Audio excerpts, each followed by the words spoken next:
नमस्कार विद्यार्थी मित्रांनो, सराव प्रश्नपत्रिका हे आपण आता सोडवायला सुरुवात केलेली आहे। आता ही जी 2024 ची जी प्रश्नपत्रिका दिसते, नवीन सिलेबसनुसार 2024 ची आलेली प्रश्नपत्रिका ही आहे। यामध्ये जे नवीन भाग ॲड झाले जसे आलेख आहे, नफा तोटा आहे, ही सर्व उदाहरणे या प्रश्नपत्रिकेमध्ये आहेत आणि निश्चितच तुम्हाला याचा फायदा होईल। आता आपण अधिक वेळ न दवडता म्हणजे मानसिक क्षमता म्हणजे बुद्धिमत्तेवरचे आधारितचे जे पहिले 1 ते 40 क्रमांकाचे प्रश्न आहेत ते आपण घेऊया। या प्रश्नपत्रिकेत आपण OMR शीटवर मागच्या प्रश्नपत्रिकेत कसं गोल करायचं दाखवलं, परंतु आपला वेळ जातो आणि व्हिडिओ मोठा होतो, त्यामुळे आपण काय करत आहोत की डायरेक्ट इथं पर्यायाला मी पेन्सिलने तुमच्या समोर टिक करत आहे।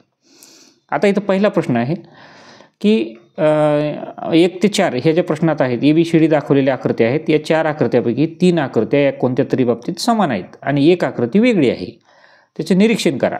आता पहा, पहिली आकृती हिचे 4 भाग आहेत, C तिसऱ्या आकृतीचे पण 4 भाग आहेत, D चे पण 4 भाग आहेत, परंतु B चे इथं काय आहेत 8 भाग दिसत आहेत, म्हणून B हा भाग पर्याय क्रमांक वेगळा आहे, त्यामुळे पर्याय क्रमांक B। दुसरा पहा, हे इथं वर्तुळाच्या केंद्रापासून 2 त्रिज्या निघाल्यात आणि हे वर्तुळ रंगवले, इथं वर्तुळाच्या केंद्रापासून निघाले, इथं वर्तुळाच्या केंद्रा, परंतु ही वर्तुळाच्या परिघावर एका टोकावरून दुसऱ्या टोकापर्यंत निघालेल्या ह्या 2 जीवा आहेत। इथं 2 त्रिज्या आहेत प्रत्येक ठिकाणी, इथं त्रिज्या आहेत 2, इथं त्रिज्या आहेत, इथं त्रिज्या आहेत, परंतु इथं 2 जीवाच्या मध्ये हा छोटा भाग रंगवलेला आहे। आकृती क्रमांक D हे वेगळा आहे। त्यानंतर आता तिसरा प्रश्न पाहू आपण। इथं पहा 3 रेषा आहेत, 3 रेषा आहेत, दोन्ही ठिकाणी समान दिसत आहेत। इथं 2 आहेत, 2 आहेत, इथं 3 आहेत, 2 आहेत, इथं 1 2 3 4 1 2 3 4, इथं 4 आहेत, 4 आहेत, म्हणजे सगळीकडे आडव्या आणि उभ्या रेषांची संख्या सारखी आहे। मात्र C या आकृतीमध्ये उभ्या रेषा 3 आणि आडव्या रेषा 2 आहेत, म्हणून पर्याय क्रमांक C।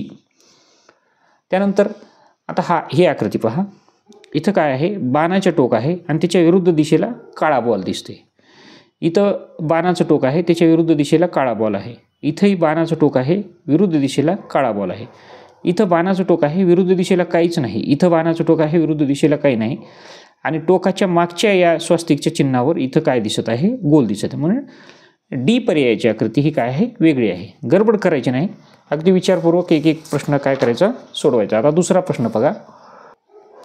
आता हा दुसरा प्रश्न आहे, प्रश्न क्रमांक 5 ते 8 मध्ये डाव्या बाजूची एक प्रश्न आकृती आहे, उजव्या बाजू ABCD अशा 4 आकृती आहेत। उत्तर आकृतीशी प्रश्न आकृतीची म्हणजे समान अशा आकृतीची निवड करा, म्हणजे तंतोतंत जुळणारी, आणि OMR शीटवर गोल करा। आता हे पहा, इथं एकमेकाच्या विरुद्ध दिशेला काय आहे तर हे वर खाली आलेल्या रेषा आहेत, आलं लक्षात, आणि इथं काय आहे हे खालच्या बाजूला आहेत रेषा, इथं ही आकृतीच वेगळी आहे, इथं आकृतीच वेगळी आहे, परंतु B पर्याय आहे हवा ज्या प्रश्न आकृतीशी तंतोतंत जुळतो, म्हणून याचं उत्तर जे आहे ते पर्याय क्रमांक B। आता 6वा प्रश्न बघा, या आकृतीत या पतंगाच्या आतल्या टोकाला हे कोण दिसत आहेत तुम्हाला आतल्या बाजूला, इथं तर ही आकृतीच वेगळी आहे, इथं ही टोकं बाहेर गेलेत, इथंही बाहेर गेलेत, परंतु B पर्याय जो आहे या ठिकाणी ही प्रश्न आकृतीशी तंतोतंत जुळणारी आकृती आहे। विद्यार्थी मित्रांनो, बुद्धिमत्तेमधला एकही मार्क आपला गेला नाही पाहिजे, सगळेचे सगळे मार्क आपल्याला कव्हर झाले पाहिजेत। या दिशेला काटकोनात आहे, इथं बाण आहे प्रश्न आकृती, आणि या बाजूला बाणाचं मागचं टोक आहे, इथं दोन्ही दिशेला बाण दिसतात, इथं दोन्ही दिशेला बाण आहेत, इथं दोन्ही दिशेला बाण आहेत, परंतु या ठिकाणी पहा इथं मागचं टोक आणि हे, म्हणून 7व्याचं जे उत्तर आहे हे पर्याय क्रमांक D आहे। 8वा प्रश्न आकृती पहा, 8वा या ठिकाणी पहा, हे आता असा छोटासा त्रिकोण दिसतोय, त्याच्यावर तसंच वरचा कोण दिसतोय, इकडे 2 त्रिकोण दिसत आहेत, इथं 2 त्रिकोण नाही आहेत, इथं 2 त्रिकोण आहेत, मात्र खालची बाजू वेगळी आहे, इथं वेगळं रंगवलेलं आहे, परंतु ही जी आकृती आहे D शी तंतोतंत जुळते। पहा तुम्ही लक्ष करून, 2 त्रिकोण आहेत, हा आतला त्रिकोण दिसतोय आणि खालची बाजू हे सारखे दिसत आहेत, म्हणून 8व्याचं जे उत्तर आहे पर्याय क्रमांक D। आता 9वा प्रश्न घेऊ आपण। 9 म्हणजे भाग 3 जो आहे याच्यामध्ये पहा, प्रश्न अगोदर वाचून घेऊ आपण काय म्हणते ते। 9 ते 12 मध्ये डाव्या बाजूस एक प्रश्न आकृती दिली आहे, त्याचा एक भाग लुप्त आहे, म्हणजे गायब झालेला, लुप्त म्हणजे लपवलेला आहे।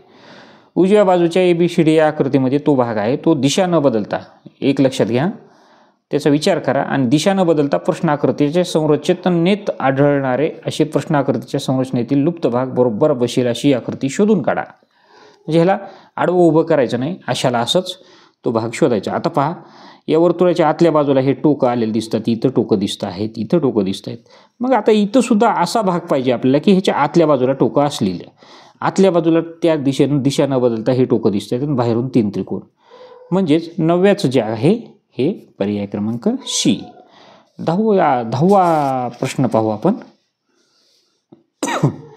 10व्या प्रश्नाचा इथला भाग गायब आहे, तर तो काय असेल, असा असेल इथपर्यंत आणि इथून असा असेल.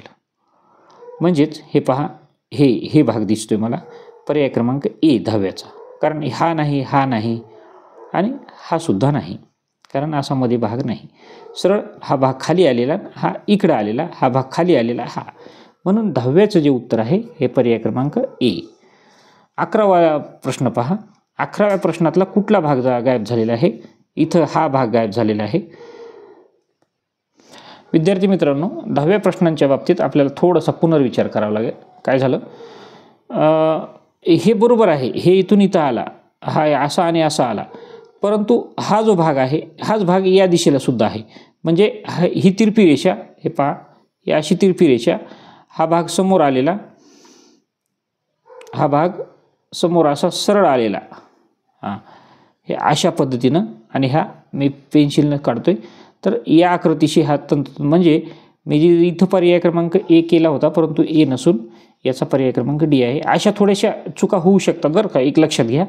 तर हा सुद्धा आपण गडबडीत आपल्याला कॉन्फिडन्स असतो हा केला, आणि आपण घरी येऊन पाहिल्यानंतर आपल्या लक्षात येतं, अरे हे उत्तर तर आपलं चुकलं, आणि मग असे जर 3 प्रश्न गेले तर आपला नंबर जाऊ शकतो. म्हणून ही चूक लक्ष देऊन सुधारून घ्या. मी 11व्या प्रश्नापर्यंत गेलो होतो, परंतु पुन्हा माझ्या लक्षात आलं की आपल्या या ठिकाणी काहीतरी गोंधळ झाला, आणि म्हणून मी परत आलो. आणि हे तुमच्यासमोर एक अतिशय उत्कृष्ट उदाहरण आहे की अशा चुका परीक्षेत होऊ शकतात, त्या आपण नाही होऊ दिल्या पाहिजेत. आता चला 11वा प्रश्न बघा. 11वा प्रश्न काय सांगतो आपल्याला, ही इकडं आकृती काळी आहे, तर ह्याच्या विरुद्ध इथं, म्हणजे पांढऱ्या आकृतीच्या विरुद्ध दिशेला काळा त्रिकोण आहे, इथं पांढऱ्याच्या विरुद्ध दिशेला काळा त्रिकोण इथे दिसेल. मग तसा काळा त्रिकोण कुठं दिसतंय, इकडं टोक असलेला हा आहे.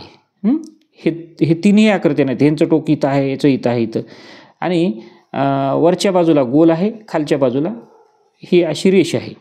तर या ठिकाणी काय आहे, म्हणजे जिथे काळा त्रिकोण आहे, काळा त्रिकोण वरच्या बाजूला गोल, या बाजूला, म्हणजे इथं हा त्रिकोण उलटा इथं बसलेला आहे. तर हा भाग जशाला तसा उचलून या ठिकाणी ठेवला की आपल्या लक्षात येतं की या चौकोनाच्या चारही कोपऱ्यावर गोल ठिपके आहेत.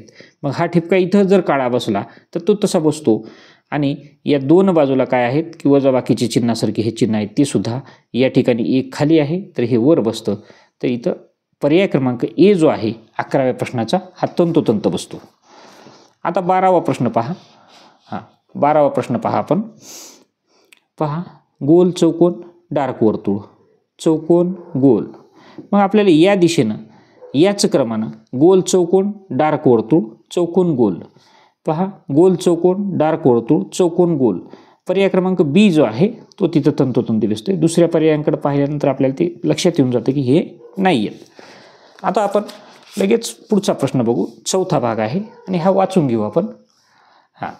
पहा लक्ष देऊन. प्रश्न क्रमांक 13 ते 16 मध्ये डाव्या बाजूस 3 प्रश्न आकृत्या दिलेल्या आहेत आणि 4थ्या आकृतीसाठी जागा रिकामी सोडलेली आहे. प्रश्न आकृत्या विशिष्ट अनुक्रमाने आहेत. म्हणजे या अनुक्रमाने पुढं जायचे. उजव्या बाजूला दिलेल्या उत्तर आकृत्यांमधून अशी आकृती शोधून काढा की ती मोकळ्या सोडलेल्या, म्हणजे या आकृतीची जागा घेईल, आणि जो क्रम इकडे चालत आलाय तोच क्रम पूर्ण होईल. 1 त्रिकोणासा, 2 त्रिकोणाशी, 3 त्रिकोणाशी. मग आता काय पाहिजे, एका रेषेवर 4 त्रिकोणाशी, 1 2 3 4. हे इकडे टोक करून नाही चालत आपल्याला, असेही नाही चालत, असेही. म्हणजे 13व्याचं उत्तर जे आहे हे पर्याय क्रमांक B आहे.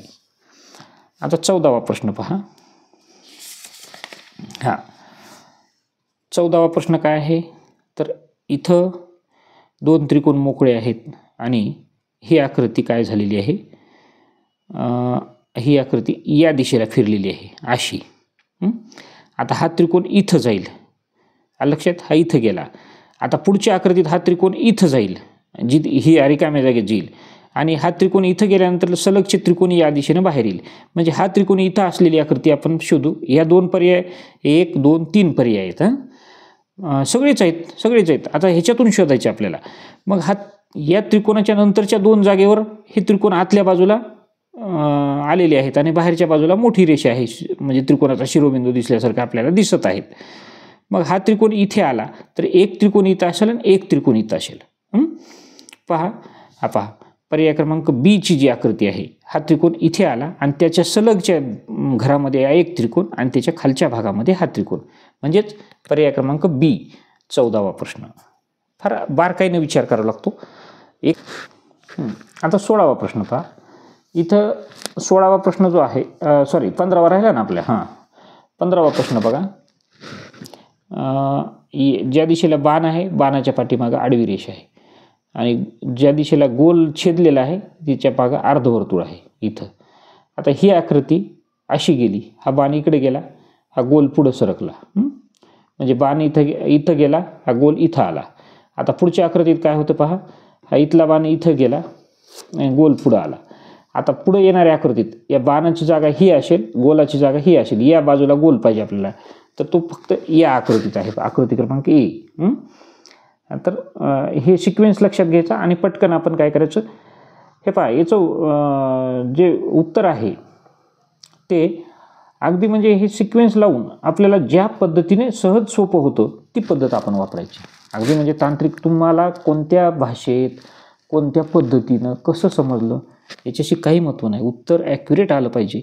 जी पद्धतीनं तुम्हाला उत्तर अचूक येतं ती पद्धत तुमच्यासाठी चांगली असं म्हणावं लागेल. आता पहा 16वा प्रश्न. एक बाण इकडं, दुसऱ्या आकृतीत त्याच्या विरुद्ध दिशेला, तिसऱ्या आकृतीत त्याच्या विरुद्ध दिशेला. आता ही किती सोपं आहे. चौथ्या आकृतीत याच्या विरुद्ध दिशेला इकडं बाण पाहिजे, म्हणजे खालचा बाण या दिशेला, बाकी काही नाही पाहिजे, खालचा बाण या दिशेला. मग आपल्याला तिन्ही ठिकाणी दिसतात. इथं दोन्ही दिशेला बाण आहेत, जाऊ दे ही नाही. इथं आकृती तुटली आहे, ही नाही येत.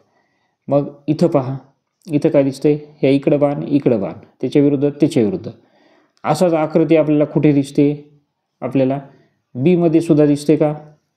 इथं बघू, वरचा बाण इथे मागे, पुन्हा इकडे, पुन्हा इकडे खालचा, म्हणजेच 1 2 3 4, 1 2 3 4 या क्रमानं बाण दोन्हीकडे दिसत आहेत. मग काय अडचण आहे आपल्याला इथं. काय होतंय तर या आकृतीत पुन्हा प्रत्येक आकृतीत पहा ही रेष खाली राहिली आहे आणि इथं जे आहे इथं क्लोज झाले, परंतु इथं आणखीन बाण लावण्यासाठी ही खालची जागा रिक्त राहिलेली आहे. मग ह्या सुद्धा रेषेचा आपल्याला विचार करावा लागतो. याचा 16व्याचा पर्याय क्रमांक बी हा आहे. आता 5वा भाग याचा पाहू आपण. 5व्या भागाचा प्रश्न पहा. 17 ते 20 मध्ये प्रत्येकी 2 प्रश्नाकर्त्यांचे 2 गट आहेत.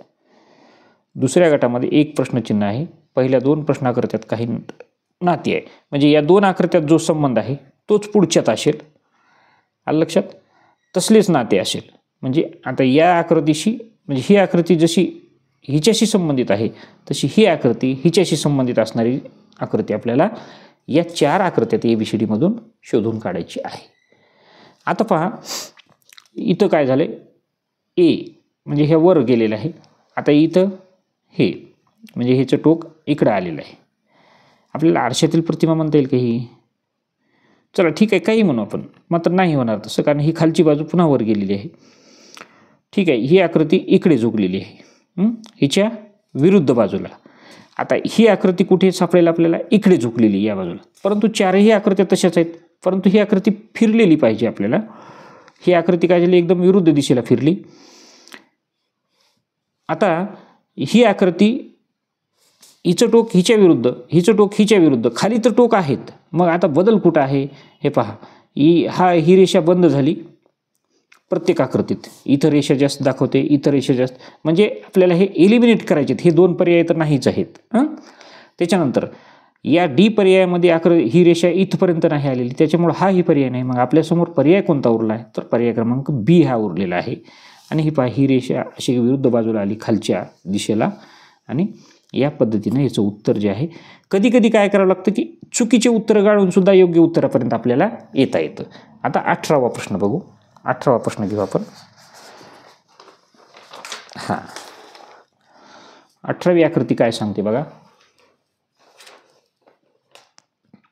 अशा पद्धतीनं आपण पाहू. आता ही उलटी केली आकृती, काही बदल नाही. हे खालचं टोक वर गेलं, वरचं टोक खालचे टोक वर गेले आणि वरचं अर्धवर्तुळ खाली आलं. इथं त्रिकोण आहे. आता काय होईल, हा त्रिकोण इकडे दिसेल आणि हे दोन बाण इकडे दिसतील. परंतु हा इथं दिसतंय, पण हा त्रिकोण मोठा झाला त्यामुळे ही नाही. इथे बाण नाहीत त्यामुळे ही सुद्धा नाही. आता इथे बाण आहेत आणि इथं काय, इथं बाण नाही. दोन्ही दिशेला बाण आहेत, म्हणजे आपलं योग्य उत्तर जे आहे पर्याय क्रमांक सी. पहा किती वेळ लागतोय, काही वेळ लागत नाही अगदी. मात्र अचूक नजर पाहिजे. वर्तुळाचे 4 बाजूला 4 भाग केलेत. 4ही भागात एक एक छोटीशी रेषा वर्तुळ केंद्रातून आली आणि वर्तुळाच्या या रेषेच्या टोकावर गोल आहेत. 4 गोल आहेत. मग 4 भागात गोल आलेत, रेषा गायब झालेत. मात्र हे जे वर्तुळाचे भाग केलेत हे उभे आणि आडवे केलेत. इथं तिरपे भाग केलेत. मग आपल्याला तिरपे भाग कुठे दिसत आहेत, इथं दिसत आहेत.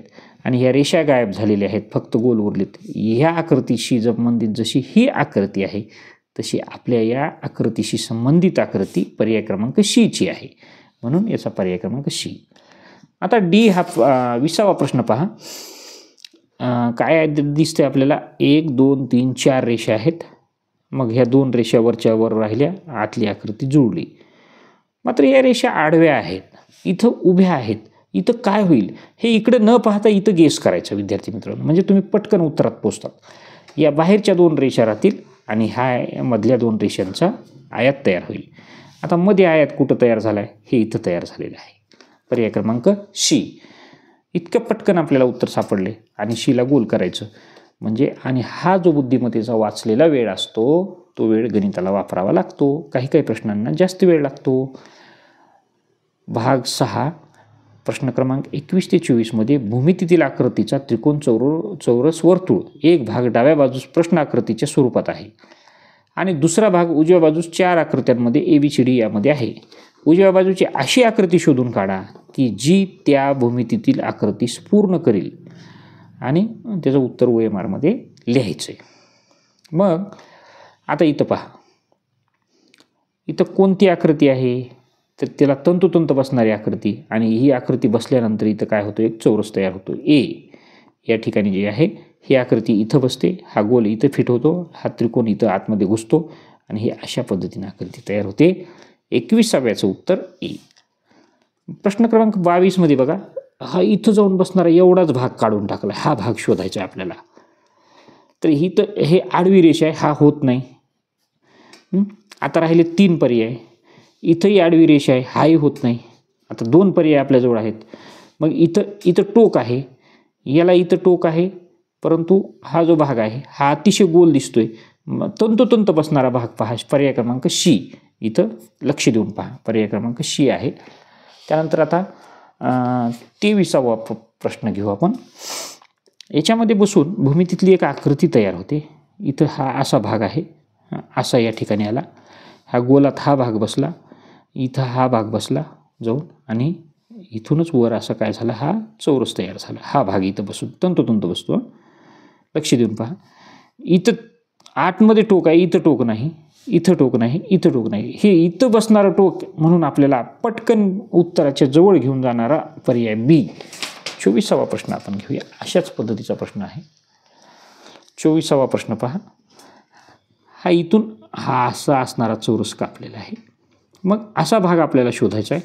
हा क्रॉस होत नाही, हा तर होईल का नाही, नाही व्हायचा, हा होऊ शकत नाही. मग काय होतं पहा, हा भाग इथं बसतो आणि इथं आल्यानंतर हा चौरस काय होतो, असा खाली येऊन पूर्ण होतो. म्हणजे पर्याय क्रमांक ए हे याचं उत्तर आहे. आता 7वा भाग जो आहे याचा बुद्धिमत्तेच्या प्रश्नांचा आपण वाचूया. 7वा भाग पहा, सूचना काय आहे ती अगोदर आपण वाचू. 25 ते 28 मध्ये डाव्या बाजूस एक प्रश्नाकृती आणि ABC आणि D अशा 4 उत्तर आकृत्या उजव्या बाजूस दिलेल्या आहेत. प्रश्न आकृतीचे तंतोतंत प्रतिबिंब आरशातील प्रतिमा असणारी उत्तर आकृती शोधून काढा. XY वर आरसा ठेवलेला आहे. हे सगळ्या आरशातल्या प्रतिमा आहेत. एक लक्षात घ्या, हा आरसा या बाजूला आहे म्हणजे प्रतिमा जी दिसते तिचं खाली डोकं वर पाय होत नाही, ती शीर्षासन करत नाही. फक्त काय होतं, तिच्या दिशा बदलतात. TOM आहे. आता टीत काय होत नाही, टी जशाला तसा दिसतो इकडं, ओ जशाला तसा आरशात दिसतो आणि M सुद्धा दिसतो. ह्या इथं खाली डोकं वर पाय झालं, OMचा W झाला. म्हणून याचा जो पर्याय आहे हा पर्याय क्रमांक A आहे. आता इथं पहा, हा बाण विरुद्ध दिशेला जातो आरशात. मग या दिशेला बाण गेलेल्या किती आकृती आहेत, 1 2 3 आहेत. आणखीन काय चूक आहे, या दिशेला बाण गेला तर बाणाकडेच वरचं टोक आहे, इथं बाणाकडेचं इथं पण लक्षात. आता अडचण काय, आपल्याला हा चौकोन बघायचा आहे. हा पलटी झाल्यानंतर हा काळा भाग आहे या दिशेला जातो, मग बाणाच्या दिशेला काळा भाग गेलेला आहे. मग आपल्याला काय, या काळ्या भागाकडं या त्रिकोणाचं टोक आहे, इथं काळ्या भागाकडे त्रिकोणाचं टोक आहे, इथं काळ्या भागाकडे Aच्या आकृतीत काळ्या भागाकडे त्रिकोणाचं टोक आहे. इथं नाही, इथं त्रिकोणाचं टोक खालच्या दिशेला आहे, इथं वरच्या दिशेला आहे. म्हणून याचं जे उत्तर आहे पर्याय क्रमांक A. ही आकृती फार सोपी आहे. आता पहा 27वा प्रश्न. आता हा जो भाग आहे हा या दिशेला पाहायचा आहे. हे इथं आहे, इथं नाही, इथं नाही, इथं दोन्ही दिशेला आहे. म्हणून अगदी काही सेकंदात ह्याचं उत्तर आपल्याला सापडलं, पर्याय क्रमांक A. इथं पहा, या आकृतीला आरशात जरी ठेवलं तर काय होतं, काही बदल होत नाही. कसा, तर इकडे लक्ष देऊन पहा, जशाला तसंच. कारण हे टोक बाहेर आहेत, हे बाहेरच राहणार आहेत. इकडचं इकडल्या दिशेला येईल, इकडचं इकडल्या दिशेला येईल, तरी बाहेरच्या बाजूला राहील. म्हणजेच ही खालून वर गेलेली आकृती अशी या चौरसात घुसून आलेली आहे. हे नाही, हे नाही, हे इथं काय झालं, ही खालून वर गेलेली चौरसात आकृती आतल्या बाजूला झुकली, म्हणून हा सुद्धा पर्याय नाही. ही आतमधून अशी उभी जी रेषा गेली ती बाहेरच्या बाजूला या आकृतीत झुकलेली आहे, तंतोतंत किंवा वळलेली आहे. म्हणून पर्याय क्रमांक C. आता आपण तो प्रश्न झाला आपला 28वा. 29वा प्रश्न पाहू. 40 प्रश्नापर्यंत बुद्धिमत्ता असते. 8 भाग आहे, 10 भाग बुद्धिमत्ता आपल्याला असते. आणखीन 8 9 10 3 भाग बुद्धिमत्तेचे राहिलेले आहेत. इथं घड्या घालायचा प्रश्न आहे. 29 ते 32 मध्ये काय केले, कागदाची घडी घालून त्याला काही छिद्र पाडलेले असतात किंवा त्याचे काही वेगवेगळे कापलेले असतात. ते कसे दिसतात घडी उकलल्यानंतर. हे असं या बाजूला बाण दाखवला म्हणजे ह्याच्या 2 घड्या झाल्या. या 2 घड्यांच्या पुन्हा इथं केला म्हणजे ह्याच्या 4 घड्या झाल्या आणि 4 घड्यांच्या आतल्या बाजूला हा त्रिकोण कापला.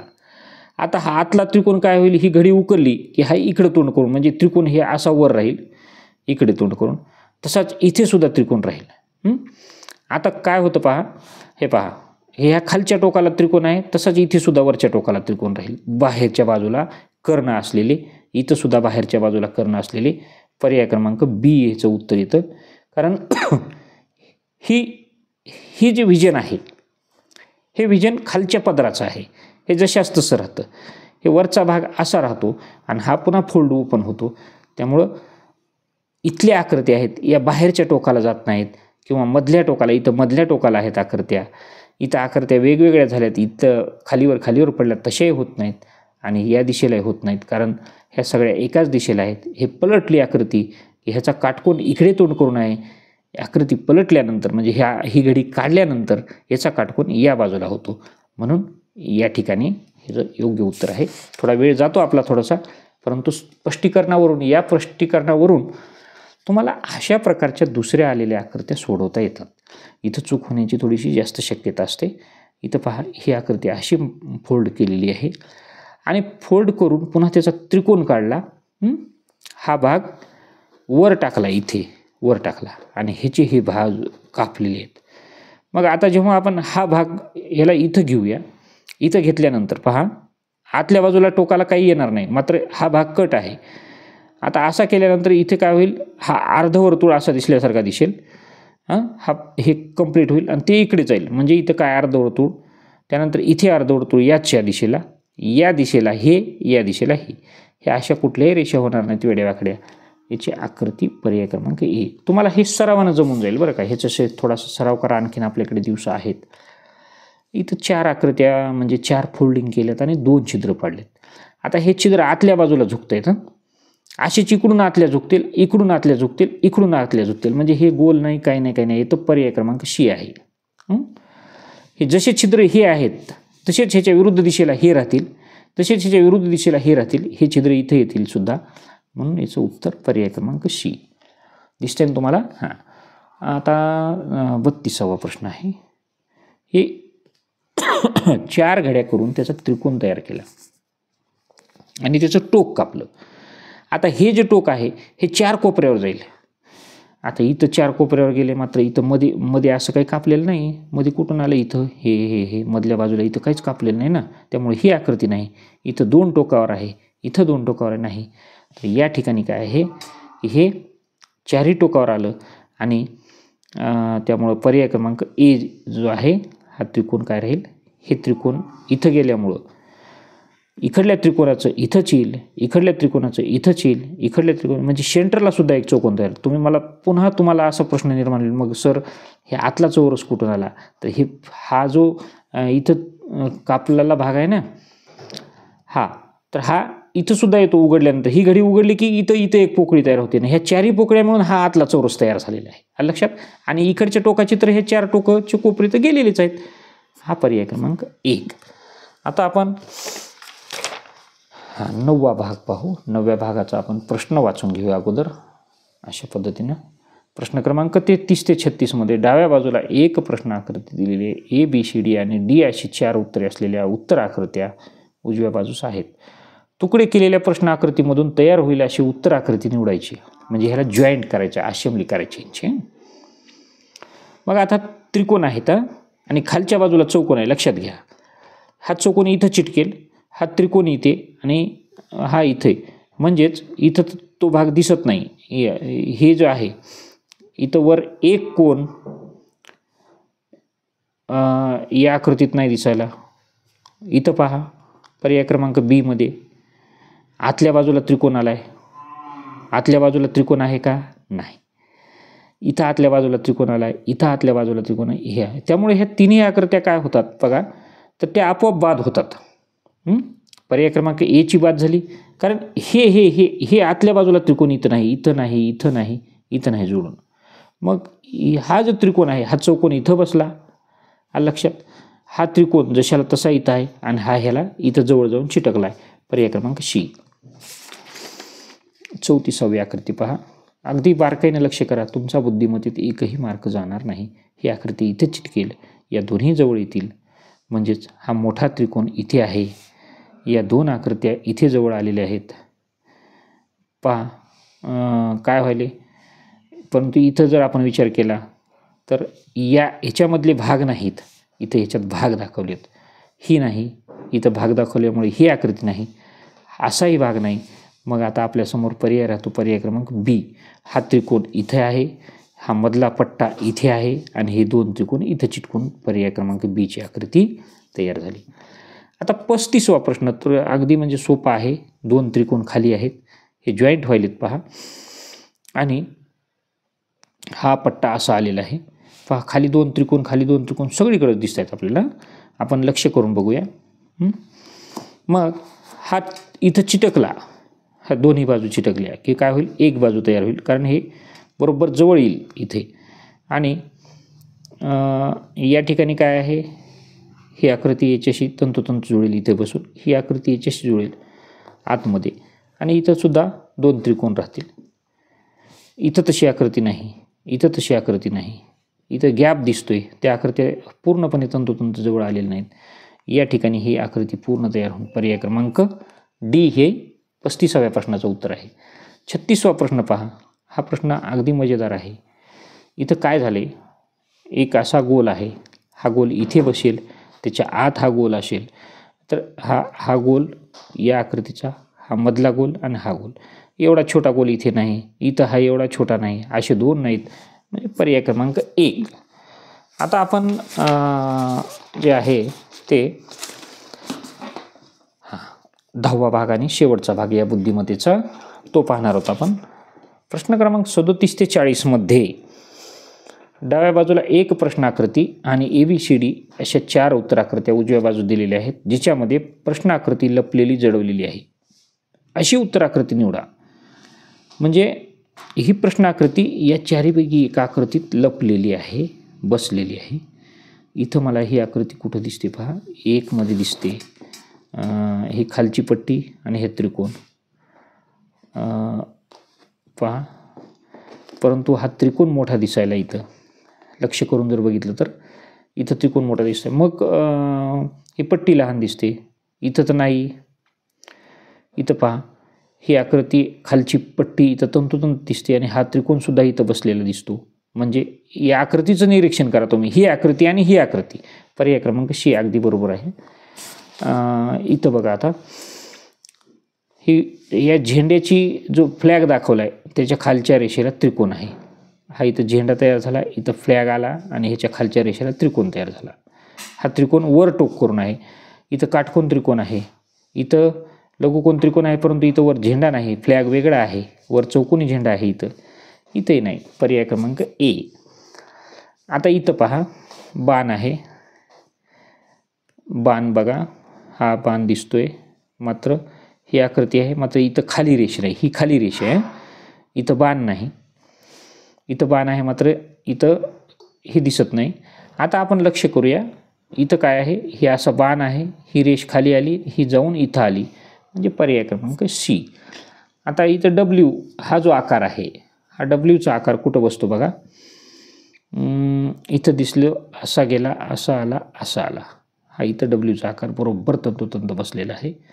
कारण इथं हे डब्ल्यू वरच्या रेषेपर्यंत गेले बीमध्ये, आणि इथून हे वर इथं मध्ये कुठंच ॲडजस्ट नाही, इथंही नाही, इथंही नाही. हे डब्ल्यू जे आहे हे पर्याय क्रमांक एमध्ये बसलेलं आहे. बरोबर. आता आपल्याला काय करायचं, ह्या बुद्धिमत्तेचा भाग संपलेला आहे. आता आपण गणिताचे प्रश्न घेणार आहोत.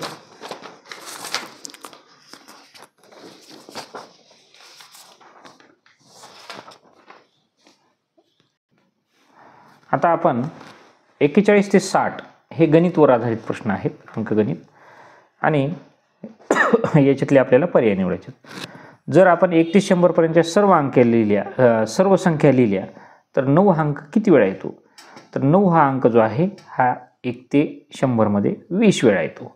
तुम्ही पाहिले, आणि तुम्हाला जर हे आठवत नसेल कोणता किती वेळा येतो, आता 1 21 वेळा येतो, तर ते काय करायचं, आपण पाहायचं असतं. 9, 19, त्यानंतर 29, त्यानंतर 39, 49, 59, 69, 79, 89, 90, 91, 92, 93, 94, 95, 15 झाले, 96, 97, 98, 16, 17, 18 आणि 99 मध्ये 2 वेळा, 19, 20 वेळा येतो. दुसरा प्रश्न घेऊ आपण, त्याचा पर्याय आपण केलेला आहे. आता दुसरा प्रश्न पहा. 9, 6 आणि 0 या अंकापासून तयार केलेली 3 अंकी मोठ्यात मोठी संख्या आणि 3 अंकी लहानात लहान संख्येचा गुणाकार किती येईल. आता लक्ष करून पहा तुम्ही, अगदी सोपं आहे. 9, 6 आणि 0, 9, 6 आणि 0 3 अंकी मोठ्यात मोठी झाली, 6, 0, 9 3 अंकी लहानात लहान झाली, यांचा गुणाकार विचारला आहे आपल्याला. लगेच करू आपण, गुणाकार करावाच लागणार आहे. 9, 0, 0, 9 सक 54ला 4 हातचे आले 5, 9, 9, 81, 5, 86. तर 0नी गुणाकार केला, 0, 0, 0, एकक दशकनं गुणलं, 0, 0 दशकानं गुणाकार झाला, मग 6, 0, 0, 6, 7, 36ला 6 हातचे 3, 6, 9, 54 आणि 3, 55, 56, 57 यांची बेरीज आपण करूया. 0, 4, 6, 8 आणि 6, 14ला 4 हातचा 1, 7 आणि 1, 8 आणि हे 5. एकक दशक, शतक, हजार, 10,000, लक्ष, 5,84,640. पर्याय क्रमांक सी याचा जो आहे 5,84,640 सी पर्याय येतो. आता आपण पुढचा प्रश्न घेऊ, 43वा. याचे पर्याय मोठे आहेत पहा. 43व्या प्रश्नाचे अजिबात गडबड न करता हे करायचे. पहा विद्यार्थी मित्रांनो, तुम्हाला समजवून सांगत बुद्धिमत्तेचे प्रश्न मी 32 मिनिटात सोडवले, 40 प्रश्न. आता तुम्हाला तर तिथं कोणाला समजून सांगायचं नाही, काही नाही, तुम्ही अगदी कमी वेळात करू शकता, आणि तो वाचलेला वेळ जो आहे तो गणिताला वापरायचा असतो. एक अपूर्णांक तसाच किंवा समान राहतो कधी, जर एकाच संख्येची भर अंश आणि छेद यात घातली. भर घालणे म्हणजे बेरीज करणे, नाही राहत तसाच. एकच संख्या अंश आणि छेद यांच्यामधून वजा केली तरी नाही राहत तसाच. एकाच संख्येने अंश आणि छेद यांना गुणाकार केल्यावर शून्य वगळता, बरोबर आहे. एकाच संख्येने समजा 3/5 आहे गुणिले 5 5, आपण सममूल्य अपूर्णांक करताना करतो ना, 3×5 15, 5×5 25. पुन्हा याला संक्षिप्त रूप द्या, 3/5 येतं. म्हणजे एकाच संख्येने अंश आणि छेद यांचा गुणाकार केल्यावर तो अपूर्णांक तसाच राहतो. पर्याय क्रमांक सी हे याचं उत्तर आहे. आता पुढच्या प्रश्नाकडे जाऊया आपण. पहा, अगदी सोपा आहे या ठिकाणी. हां, जर 4392 भागिले 3.66 बरोबर 1200 तर 439.2 भागिले 36.6 हे जर केलं आपण तर ह्याचं उत्तर तर 1200 ते आपल्याला माहिती आहे. मात्र हा दशांश काटला, हा दशांश काटला, 3 × 3 म्हणजे 36 याला भाग घातला तर काय होतं, 36 कशाला भागावलं तर आपण ह्याला, वर उत्तर येतं 12. याचं पर्याय क्रमांक 1 हे उत्तर येतं. तुम्ही भागाकार करून पहा, करायची आवश्यकताच नाही. तर दशांश दोन्ही काटल्यानंतर याचं जे उत्तर येतं 1.2 येत नाही, कारण सरळ सरळ बघायचं नाही. आपल्याला हा भागाकार एवढा करत बसायचं नसेल तर 366 गुणिले 12 करा, तुम्हाला येते 12×72 2 हातचे 7, 12×72 आणि 2 79 9 हातचे 7, 12×36 आणि 7 6 7 13 43 92. हे पहा, म्हणजे एक ट्रिक आहे.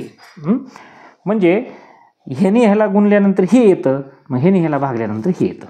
आणि दशांशाला दशांश एक स्थळानंतर आहे म्हणून आपण उडवून टाकलेलं आहे. आपल्याला जशा पद्धतीनं पटकन गणित करता येईल ती पद्धत आपल्यासाठी योग्य असते, ती पद्धत आपल्यासाठी चांगली असते. आता याच्यातला जो पर्याय आहे आपण हा ए केलेला आहे. 44चा 45 गणित आपण लगेच करत आहोत.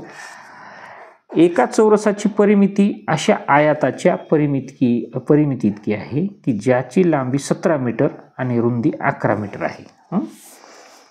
आता एक आयत आहे, याची लांबी 17, रुंदी 11 समजायची आपल्याला.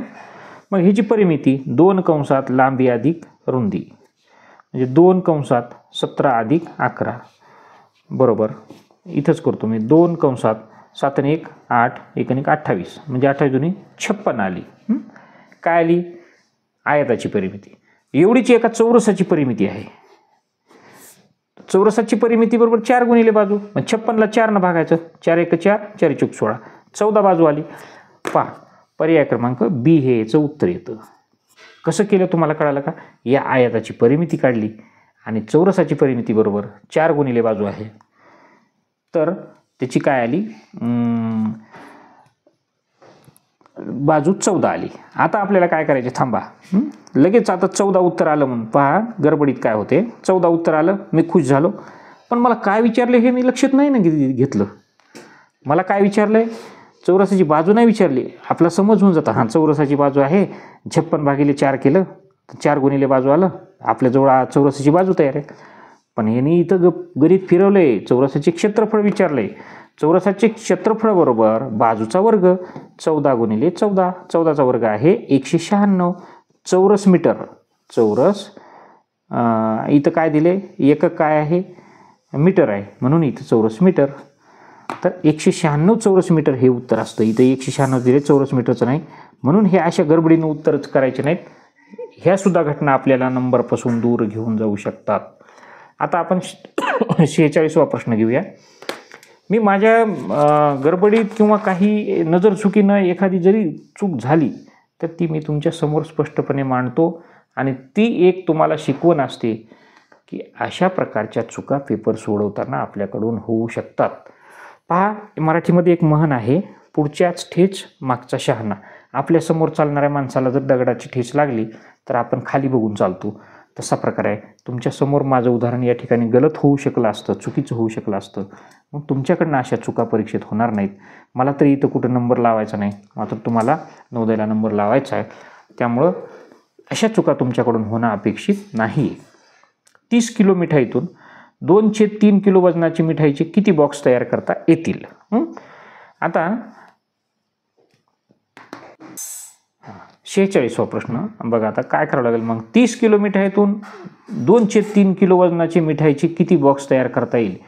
पहा, सगळी मिठाई आहे 30 किलोग्रॅम. आलं लक्षात. एक बॉक्स बनवायचा आहे 2/3 किलोग्रॅम वजनाचा, एक बॉक्स करायचा आहे. म्हणजे 2/3 किलोग्रॅमचे एक बॉक्स असे 30 बॉक्स या मिठाईतून भरायचे आहेत. म्हणजे याचे एवढे भाग करावे लागतील. म्हणजेच काय करावं लागेल, 30ला 2/3 भागावं लागेल. मग कसं भागायचं, तर 30 भागिले 2/3 भागिले 1. खाली काही नसतं म्हणजे 1 असतो. आता इथं लक्षात घ्या, ह्याच्या पुढं काय होतं, तर 30 भागिले 1 भागाकार व्यस्त गुणाकार हा एक प्रकार आहे.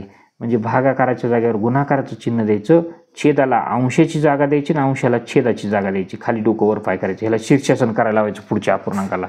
मग 3/2 आलं. 2 आपण भाग घालू अंशाला आणि छेदाला. बेक बे अंशाला इथं भाग घातला, कारण गुणाकार चिन्ह आहे म्हणून हा वरचा अंशच असतो सगळा.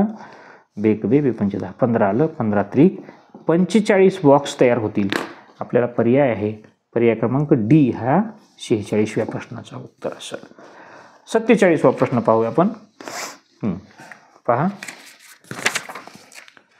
47वा प्रश्न काय सांगतो, एका आयताकार प्लॉटचे क्षेत्रफळ 616 वर्गमीटर आहे. हा एक आयताकाराचा प्लॉट आहे. याचं क्षेत्रफळ एरिया 616 मीटर वर्ग किंवा वर्गमीटर आहे. याची रुंदी 22 आहे. रुंदी 22 आहे, मी लांबी लिहिली बरं का. हां, रुंदी 22 आहे. प्लॉटच्या चारही बाजूंना 7.5 म्हणजे 7.5 रुपये प्रति मीटर या दराने कुंपण घालायचे आहे. तर पुन्हा काय विचारले, तर कुंपण घालण्याचा एकूण खर्च किती येतो. याला काय करावं लागेल, 7.5 इकडे लक्षात घ्या. परत आपण हे गणित लक्ष देऊन करूया. आपल्याला पुढचं काय प्रश्न विचारलाय, थोडंसं पेज खालीवर सेटअप करत आहोत तुम्ही. काही अडचण नाही. मग ह्याचं क्षेत्रफळ एवढं आहे. हा आयत आहे. आयताचे क्षेत्रफळ बरोबर लांबी गुणिले रुंदी. मग लांबी गुणिले रुंदी बरोबर क्षेत्रफळ.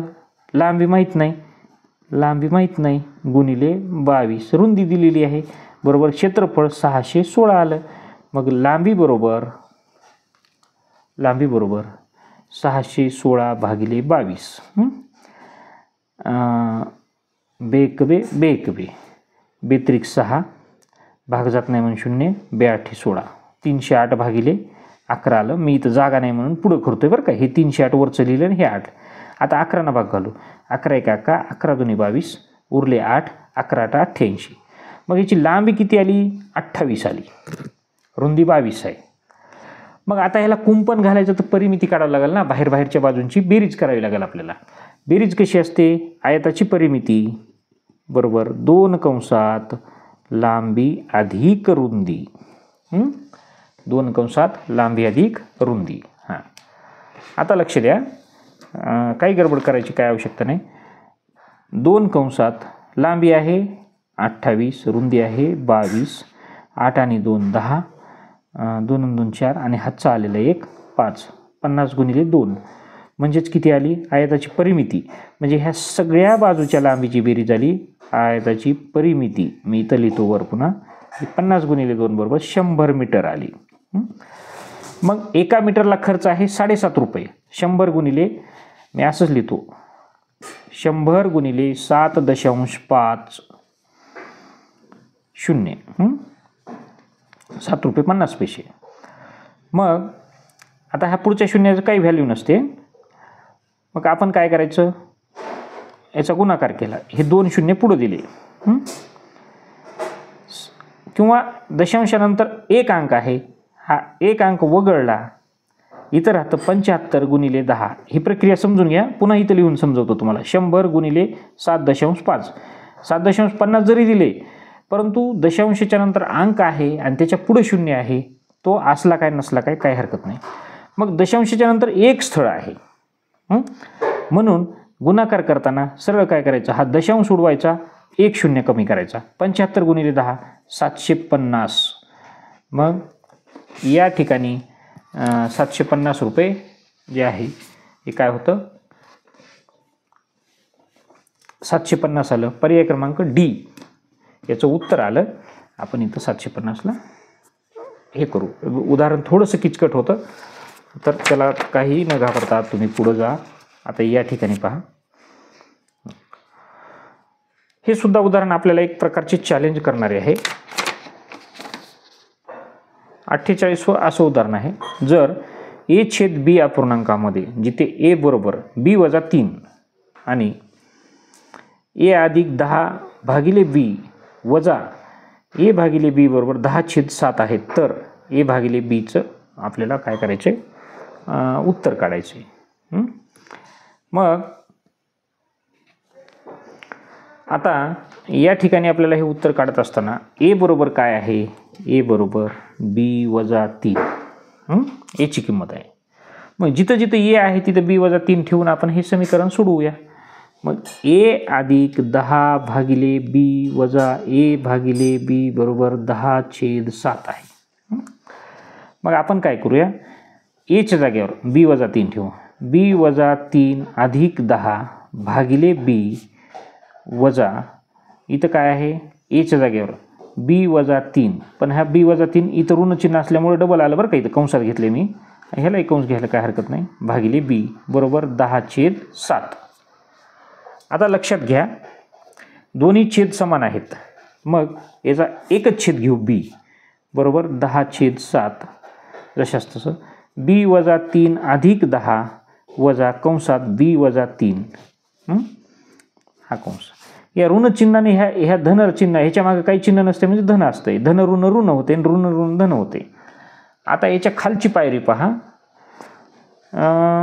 b वजा 3 अधिक 10, आता हे अधिक वजा वजा b आणि अधिक 3 छेद b बरोबर 10/7 येते.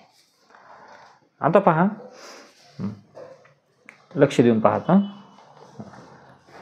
या ठिकाणी काय करा, आता हे अधिक b, ह्याच्या मागे काही चिन्ह नाही म्हणजे अधिकचं आहे, याच्या मागे काही नाही वजा आहे, मग b कटलं, b मधून b गेलं, 0 आलं.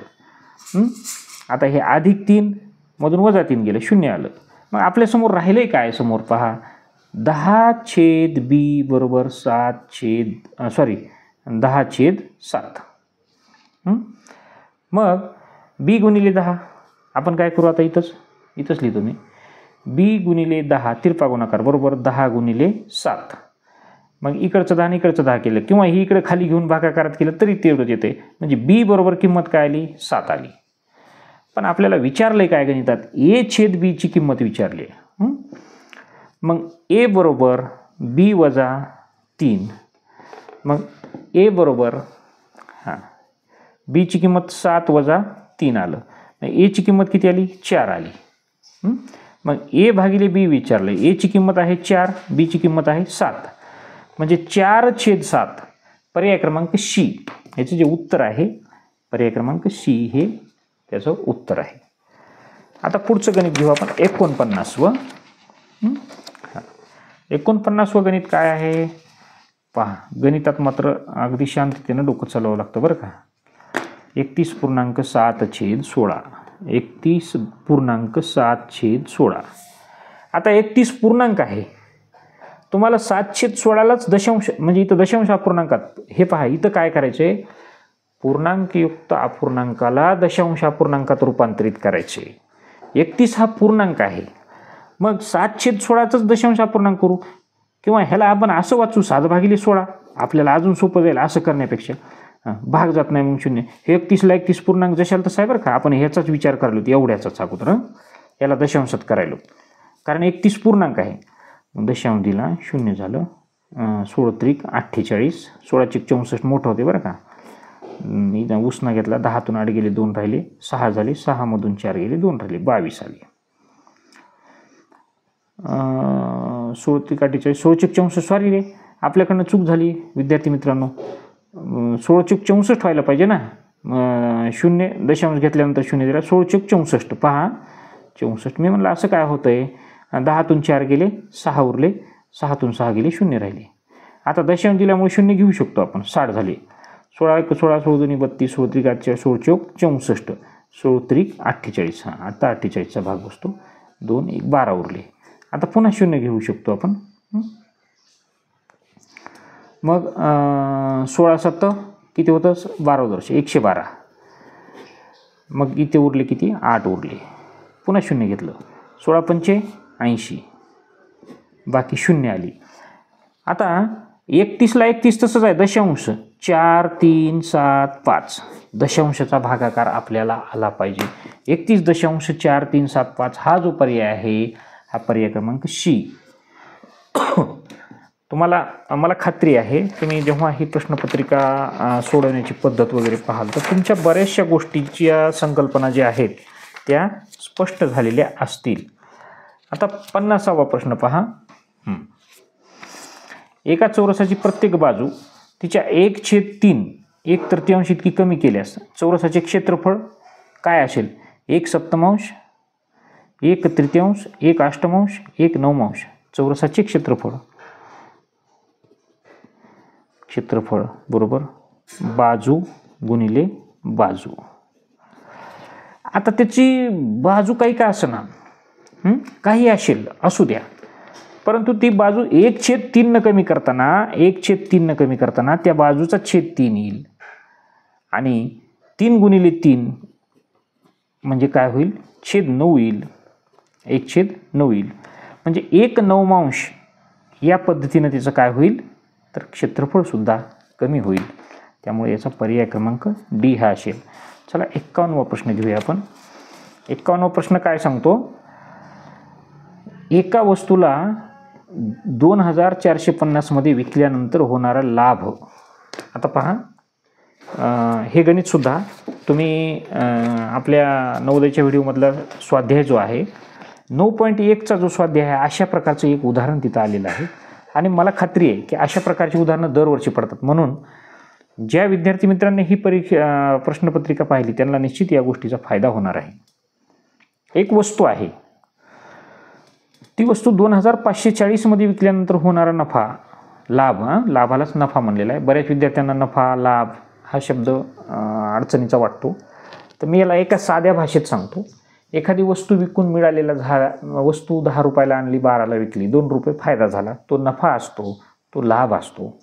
10 रुपयाला आणलेली वस्तू आपली कोणीच घेणा म्हणून आपण 8 रुपयाला देऊन मोकळे झालो, आपल्याला 2 रुपये नुकसान झालं, तो नुकसान म्हणजे तोटा असतो. नफा तोटाच्या संकल्पना मला एका विद्यार्थ्याने कॉमेंटमध्ये पण विचारलं होतं म्हणून त्याचा थोडासा खुलासा केला. मग ही वस्तू 2540 मध्ये विकल्यानंतर होणारा लाभ त्याच वस्तू काय भावाला आणली त्याच भावाची आणलेली आहे, 1850 मध्ये विकल्यानंतर होणाऱ्या तोट्या इतकाच आहे. जितका लाभ तितकाच तोटा. म्हणजे ती वस्तू विकून हे एवढं परीक्षेत लिहित बसायचं नाही, होणारा लाभ हा x असेल. मग तोटा सुद्धा काय असेल? हा xच आहे, तेवढाच आहे ना. मग आता बघा, वस्तूची खरेदी किंमत बरोबर खरेदी किंमत बरोबर आता इथं विक्री किंमत आहे आणि लाभ होतो. म्हणजेच विक्री किंमत 2540 वजा झालेला लाभ म्हणजे खरेदी किंमत. विद्यार्थी मित्रांनो, तुम्हाला एक साधं गणित सांगतो मी सोपं. खरेदी किंमत 10 रुपये आहे, वस्तू 12ला विकली, 2 रुपये लाभ झाला. मग मला वस्तू 12ला विकली, आणली होती 10लाच. मग खरेदी किंमत 10 जर काढायची असेल, कोणी सांगितली नसेल, तर वस्तू 12ला विकली, 2 रुपये लाभ झाला, 12 वजा 2 बरोबर खरेदी किंमत निघते. तसंच खरेदी किंमत बरोबर 2540ला विकली वजा तिच्यावर झालेला हा लाभ x वजा केला बरोबर तीच खरेदी किंमत आहे. 1850 मध्ये विकल्यानंतर त्या वस्तूला तोटा होतो.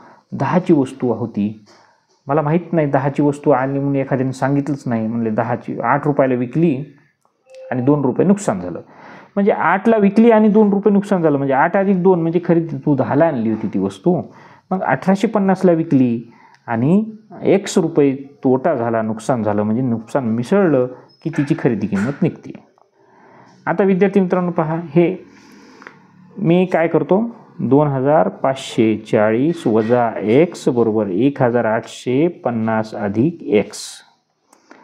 मग हे वजा x इकडे घेऊन जातो आणि हे 1850 इकडे आणतो. 2540 वजा 1850 बरोबर x अधिक x.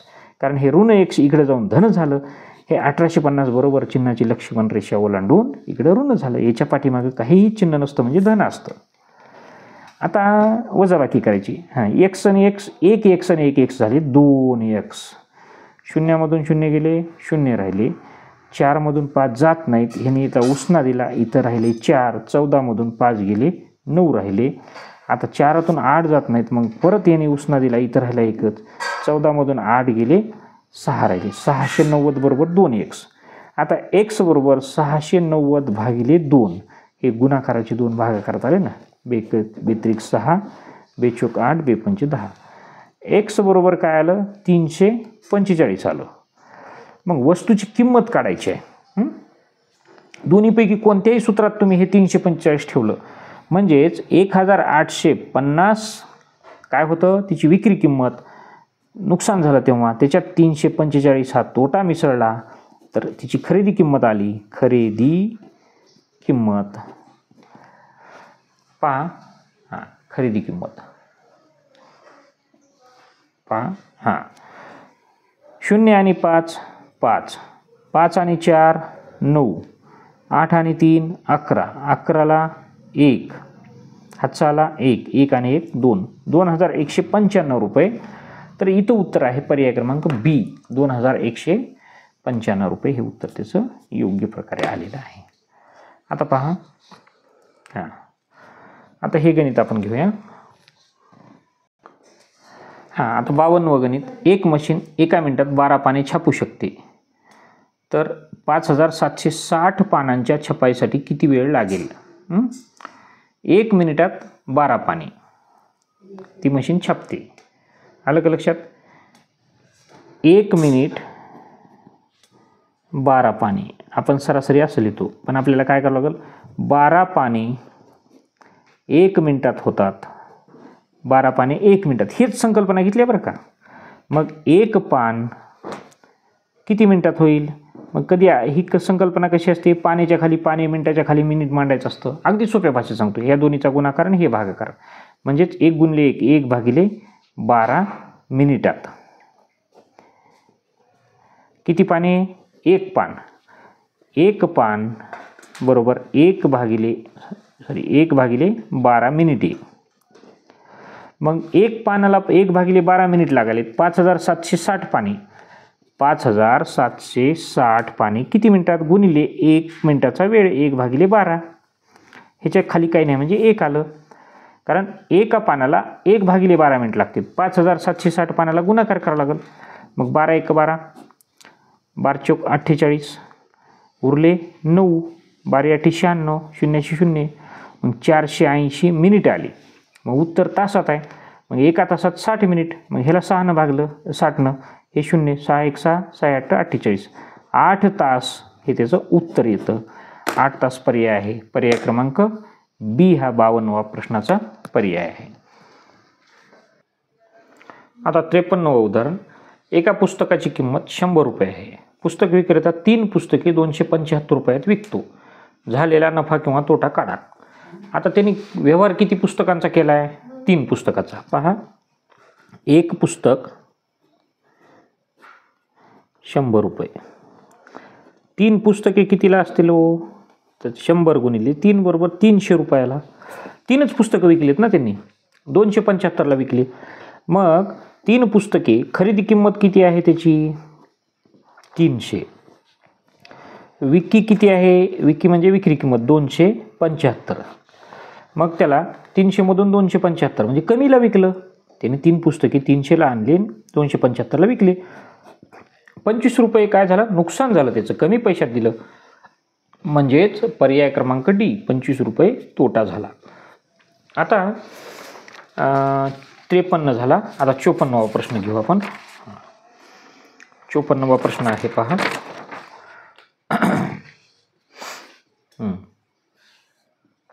आपण ॲडजस्ट करून घेऊया कागद या ठिकाणी. चल 54वा प्रश्न पाहू. 5.3/8 पहा. 5.3/8 गुणिले 8.1/8 वजा 3.1/8 गुणिले 5.5/8 पूर्णांकयुक्त अपूर्णांकाचा. मग आता ह्यांची बेरीज वजाबाकी गुणाकार भागाकार जेही काही करायचं असेल त्यासाठी याला अंशाधिक अपूर्णांकात करावं लागतं. म्हणजेच काय करावं लागतं, छेदाचा आणि पूर्णांकाचा गुणाकार आणि अंशासोबत बेरीज ही त्याची पद्धत असते. 85 40 आणि 3 43/8 गुणिले 8 8 64 आणि 1 65/8 वजा 8 3 24 आणि 1 25/8 गुणिले 8 5 40 आणि 5 45/8. विद्यार्थी मित्रांनो, कॅल्क्युलेशन मोठे दिसत आहेत, मात्र काही अवघड नाही. हे कॅल्क्युलेशन आपण सहजपणे करू शकतो. मग काय करायचं, जास्त गुणाकार करायच्या फांद्यात आपण तेवढं जायचं नाही. आपण काय करू, 43 गुणिले 65 छेद तर समानच आहे ना, खाली छेदाचा गुणाकार गुणिले 64 वजा 25 गुणिले 45 छेद 8 8 64. आता छेद समान आहे, मी इथं लिहितो पहा. 64 छेद जशास तसा ठेवला. 43 गुणिले 65 याचा गुणाकार आपल्याला करावा लागेल. तो या बाजूला करू आपण. मोठ्या संख्या वर लिहू. 65 गुणिले 43, कारण 3 5 गुणिले 5 केले आणि 5 गुणिले 3 केले तरी सारखेच. 3 5 15ला 5 हात चाला 1, 3 6 18 आणि 1 19, शून्य दिलं. 4 5 20ला शून्य हातचे 2, 4 6 24 आणि 2 25 26, 5 5 9 9, 6 आणि 1 7, 2795.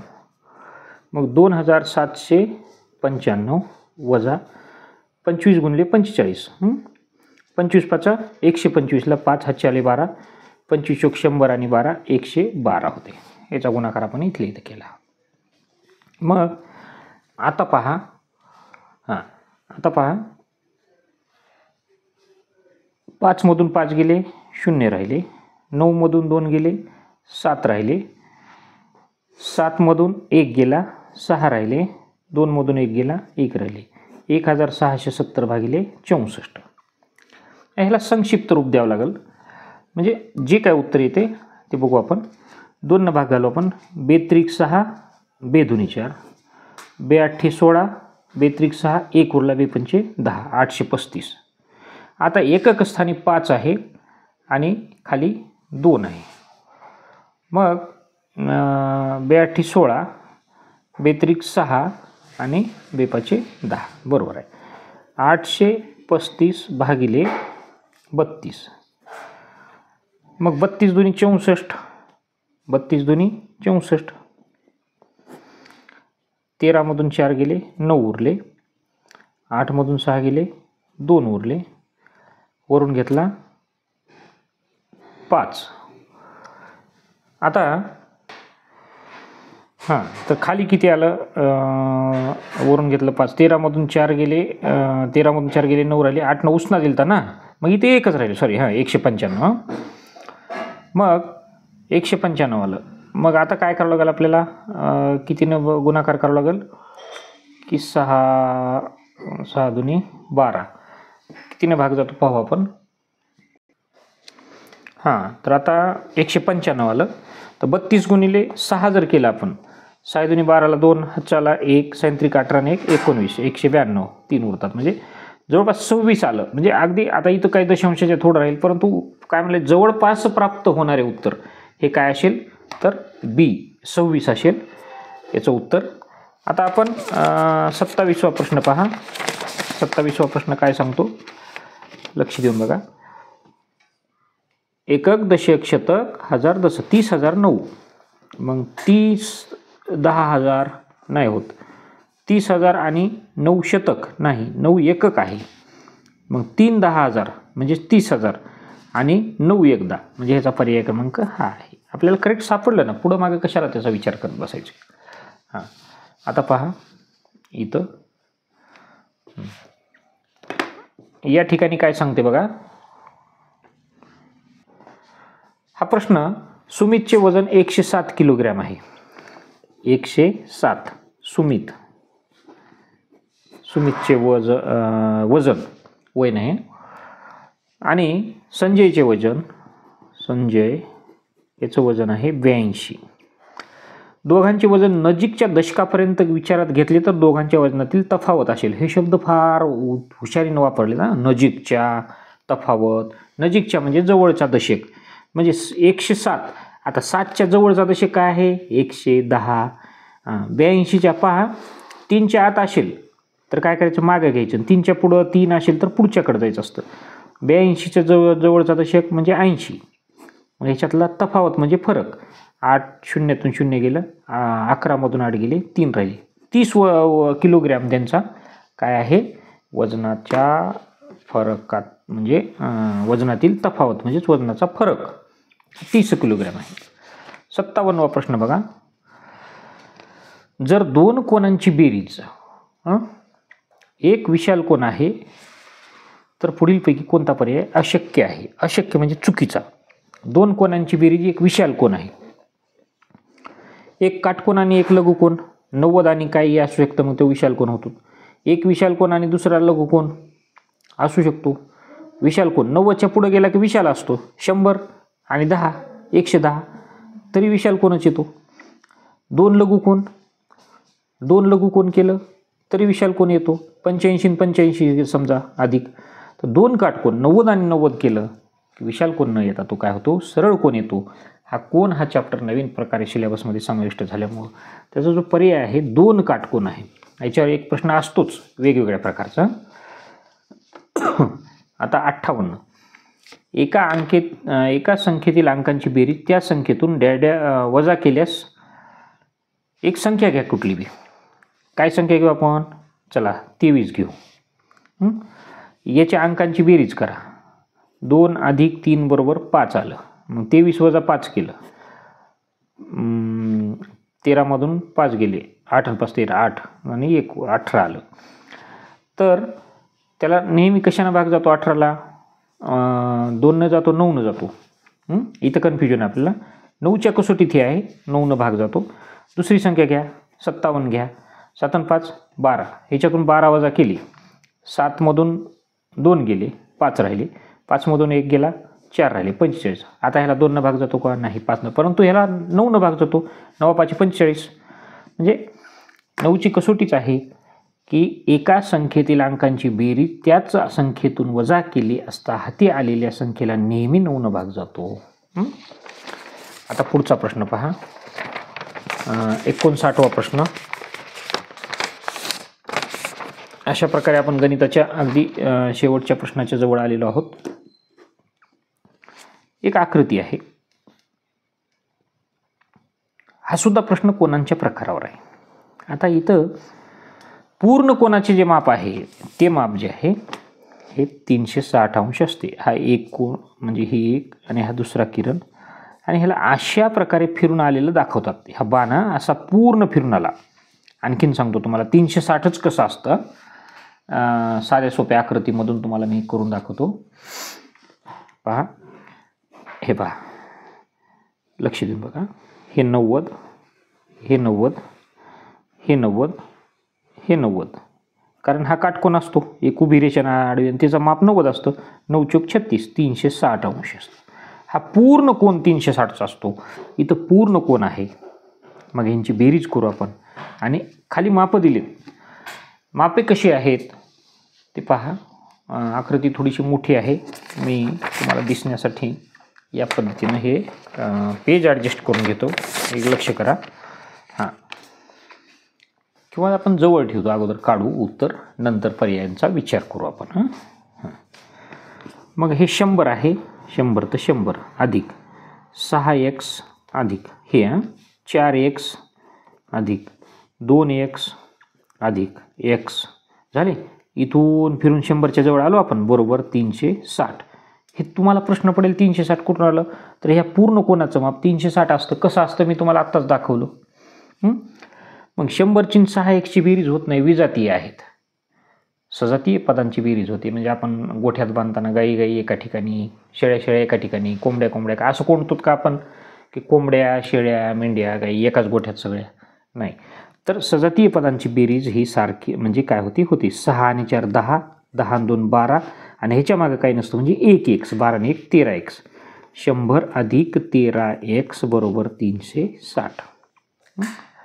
मग हे 13x बरोबर 360 हे अधिक 100, ह्याच्या मागे काही चिन्ह नसतं म्हणून हे अधिक 100 इकडे गेलं, इथं काय झालं वजा 100 झालं.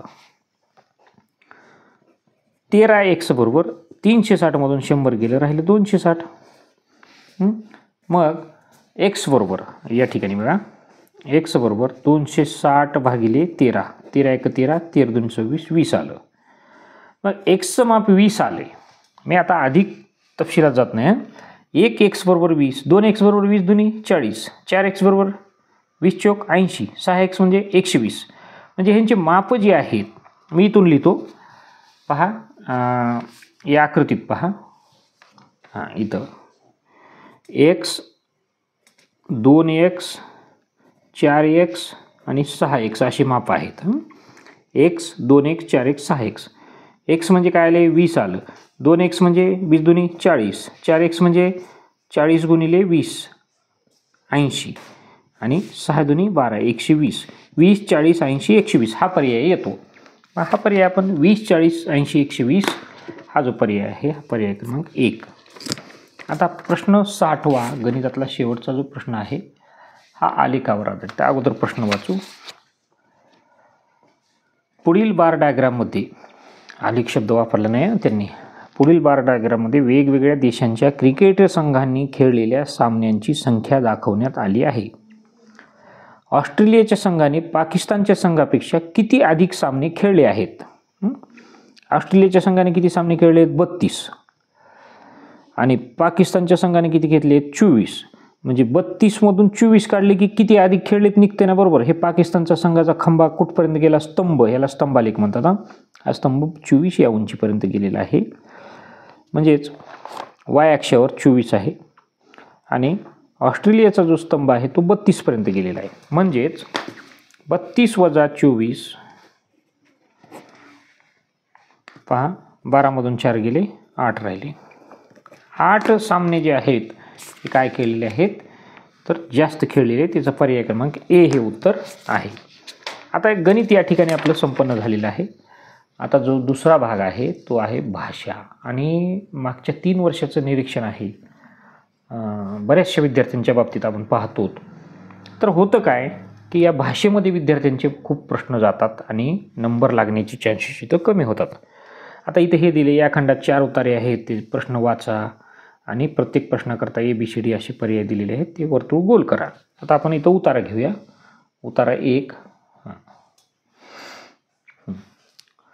पहा, उतारा वाचू. कृतज्ञता व्यक्त करणे हा एक उत्तम गुण आहे. आता कृतज्ञता हा प्रश्न बरेच 5वीच्या विद्यार्थ्यांसाठी कठीण वाटू शकतो. तुम्ही माझं एखादं काम केलं तर मी तुम्हाला आभार मानणे किंवा तुमच्याबद्दल मी एक चांगली भावना ठेवणे, अगदी साध्या भाषेत सांगतो, त्याला कृतज्ञता म्हणतात. आणि तो प्रत्येक माणसात असलाच पाहिजे. तुमची कोणी मदत केली तर त्याच्याबद्दल तुम्हाला चांगलं वाटणे, त्याच्याबद्दल तुम्हाला प्रेम वाटणे, त्याच्याबद्दल चांगले भावना असणे ही कृतज्ञता आहे. आणि ती व्यक्त करता आली पाहिजे. किंवा धन्यवाद, तुम्ही खूप चांगलं काम केलं, तुम्ही माझी मदत केली, ही एक भावना आहे. आणि त्यातून आपण इतरांबद्दल आभार व्यक्त करतो. आपण वेगवेगळ्या प्रकारे कृतज्ञता व्यक्त करू शकतो. आपण आपले विचार, शब्द आणि कृतीतून कृतज्ञ असू शकतो. जेव्हा आपण आभार व्यक्त करतो तेव्हा आपण कृतज्ञ असतो. आपल्याला मदत करणाऱ्या प्रत्येकाबद्दल आपण कृतज्ञ असायलाच पाहिजे. ईश्वराबद्दलही आपल्या मनात कृतज्ञता असावी, कारण त्यानेच आपल्याला अनेक उत्तम गोष्टी बहाल केल्या आहेत. आपण ईश्वराला अगदी अंतःकरणापासून आभार व्यक्त केले पाहिजेत. आभार म्हणजेच, आता पहिला प्रश्न आहे, आभार म्हणजेच काय तर कृतज्ञता. 62वा प्रश्न आहे, उत्तम गुण म्हणजे क्रूरता प्रदर्शित करणे, कृतज्ञता व्यक्त करणे, दुःख व्यक्त करणे, कष्ट सांगणे, तर कृतज्ञता व्यक्त करणे. 63वा प्रश्न आहे, पुढीलपैकी कोणत्या घटकातून आपण कृतज्ञ असू शकतो? सद्गुण, कर्तव्य, विचार, प्राप्ती. तर कोणत्या घटकातून? तर आपण काय करू शकतो की विचारातून आपण कृतज्ञ असू शकतो. हुशार हा शब्द म्हणजे हुशार, राम हुशार आहे, ते काय होतो तर हुशार हा काय आहे विशेषण आहे. लक्षात, विशेषणाची जर साध्या मराठीमध्ये आपण व्याख्या केली तर नामाबद्दल विशेष माहिती सांगणारा शब्द सविता हुशार आहे, अब्दुल हुशार आहे, करीम हुशार आहे, गणेश हुशार आहे. काही शब्द घ्या.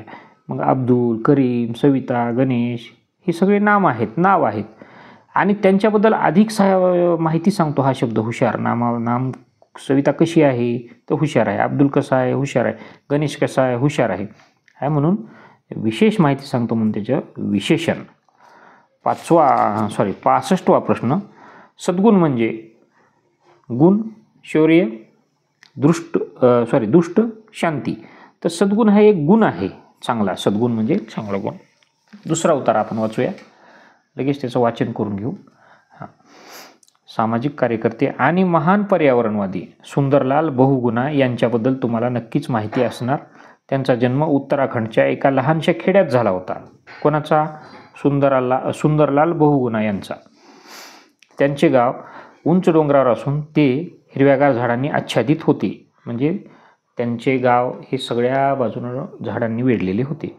जंगल तर अनेक मौल्यवान झाडांनी गच्च भरले होते. क्रीडा सामग्री तयार करणाऱ्या अनेक कंपन्यांनी साधन तयार करण्यासाठी झाडे कापायला सुरुवात केली. म्हणजे बॅट, स्टंप, काही आणखीन कोणते क्रीडा साहित्य असतील तर ते तयार करण्यासाठी मोठमोठ्या कंपन्यांनी तिथली वृक्षतोड सुरू केली, झाडं कापायला सुरू केली. परिणामी आजूबाजूच्या परिसरात विनाशक पूर यायला लागले. जमिनीची झीज झाली.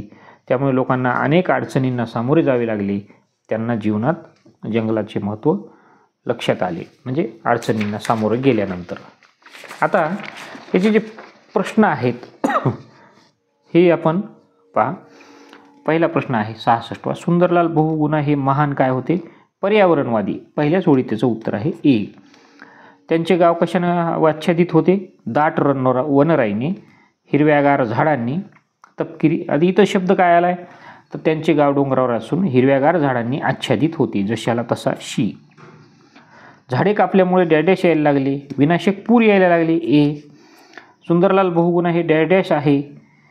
काय आहे? सामान्य नाम आहे का समुदायवाचक नाम आहे का भाववाचक नाम आहे का विशेष नाम आहे? सुंदरलाल बहुगुणा हे विशेष नाम आहे. विशेष नाम काय असतं पहा, तुम्हाला सांगतो. सामान्य नाम म्हणजे माणूस हे सामान्य नाम आहे आणि त्याच्यातला माणसातला एखादा रमेश, दिनेश, कार्तिक काही असो तर ते विशेष नाम झालं. गाय हे सामान्य नाम झालं. परंतु गायीमध्ये कपिला गाय हे विशेष नाम होतं. म्हणजे तुम्हाला हे फक्त हा प्रश्न सोडवण्यापुरतं नाही तर याच्याबद्दल माहिती व्हावी म्हणून थोडंसं अधिक सांगत आहे. मुलगी हे सामान्य नाम झालं.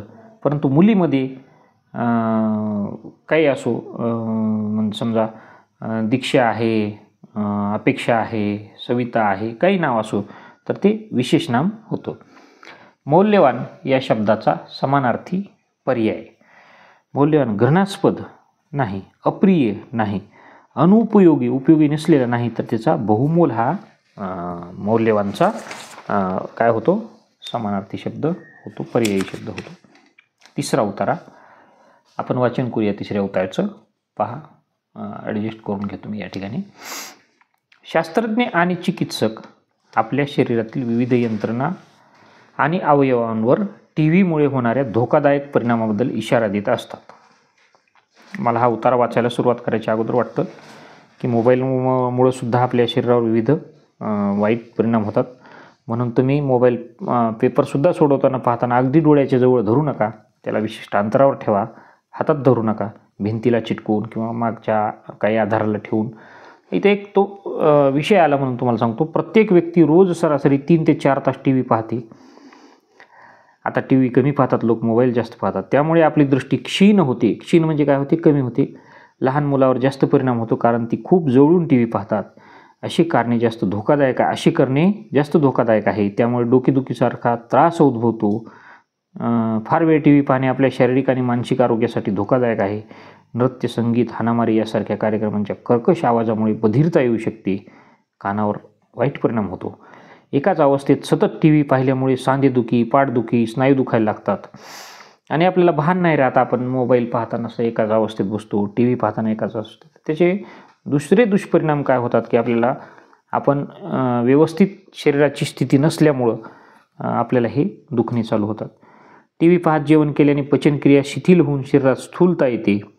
स्थूलता म्हणजे लठ्ठपणा, जाड किंवा स्थूलताला आणखीन त्याला थोडासा समानार्थी शब्द म्हणजे काय येतो की स्थूल म्हणजे न हालचाल करणारा, स्थिर. दहशत आणि हाणामारीच्या दृश्यांमुळे तरुणांमध्ये अनेक मानसिक आजार उद्भवतात. त्यांना राग येतो, ते अति कर्कश होतात किंवा ॲग्रेसिव्ह आक्रमक होतात.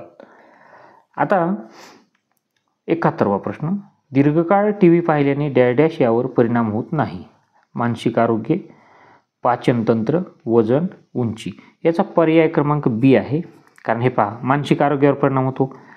बसून जास्त वेळ TV पाहिल्यामुळे आपण किती जेवण करायला कळत नाही, त्यामुळे पाचनतंत्रावर होतो आणि जेवण जास्त झाल्यामुळे वजन वाढायला लागतं. म्हणजे या तिन्ही गोष्टीवर आपल्या परिणाम होतो, परंतु उंचीवर त्याचा काही विशेष परिणाम होत नाही. 72वा प्रश्न, दहशत आणि हाणामारींच्या दृश्यामुळे तरुणांमध्ये मानसिक आजार उद्भवतात. मानसिक आजारांचा संबंध डॅश याच्याशी आहे. मन. कारण काय होतं, मारामारी आहे ते पाहून ते स्वतःला आपण तिथं समजायला लागतो किंवा त्या प्रसंगाला आपण स्वतः आहोत का काय असं हे करून आपल्या मनावर त्याचे परिणाम होतात.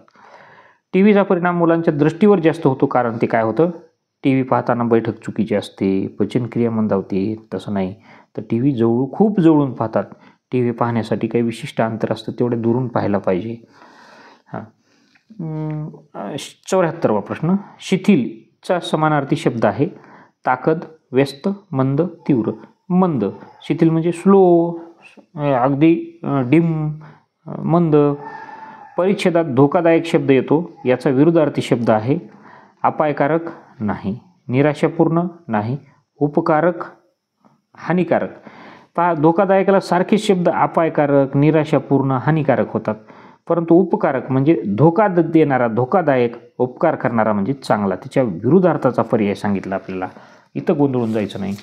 आता आपण हा 4था उतारा पाहूया आणि हा उतारा अगोदर वाचन करू आपण. विनम्रता एक मोठा गुण आहे. याचा अर्थ विनम्र, शांत आणि शालीन असणे. हे गर्विष्ठपणाच्या विपरीत आहे. विपरीत म्हणजे गरिष्ठपणाच्या सोबत आहे का नाही, उलट्या दिशेने जातं. गर्विष्ठच्या विरुद्ध विनम्र. विनम्रतेमुळं आत्मनियंत्रण मिळवता येते. अशी व्यक्ती हट्टी नसते, ती इतरांकडून सल्ला घेते, दुसऱ्यांना माहिती विचारायला त्याला असं काही वाटत नाही आणि इतरांच्या अनुभवातून शिकते. आता कसं शिकते, मी तुम्हाला याच प्रश्नपत्रिकेत गणितात कशा चुका होतात हा एक अनुभव घेऊन दाखवला, माझ्याकडनं झालेली चूक, आणि ती चूक तुम्हाला मी दाखवून दिली. आता तुम्ही ती चूक न करणे म्हणजे माझ्या अनुभवातून तुम्ही शिकणे, ती स्वयंपूर्ण असते. विनम्र व्यक्ती स्वतःच्या चुका आणि उणिवा हसत हसत स्वीकार करते आणि आपल्याकडून चुका झाल्या तरीही त्या स्वीकारल्या पाहिजेत. हो, माझ्याकडून ही चूक झाली असं आपण सांगितलंसुद्धा पाहिजे, ती लपवली नाही पाहिजे. ती सहजासहजी रागवत नाही. अशा व्यक्ती आत्मकेंद्री नसते, त्यामुळे ती विचारवंत असते. विनम्रता हा मोठा डॅश आहे, तर काय आहे, गुण आहे. विनम्रता हा एक मोठा गुण आहे. पर्याय क्रमांक A. विनम्रता म्हणजे उद्धट असणे, क्रूर असणे, दयाहीन असणे नाही, विनयशील असणे. विनम्र व्यक्ती डॅश शिकते. काय शिकते पहा, इतरांच्या अनुभवातून शिकते. इथंच पर्याय आहे. त्यानंतर 79वा प्रश्न, गर्विष्ठ या शब्दाचा समानार्थी शब्द. विनम्र नाही, तो वृद्ध होतो. मृदू, शालीन नाही, तर अहंकार म्हणजेच गर्व, गर्विष्ठ हा D पर्याय आहे. हट्टी या शब्दाचा विरुद्धार्थी पर्याय. अटळ, आडमुठा नाही. हट्टी म्हणजे आडमुठा सुद्धा होतो.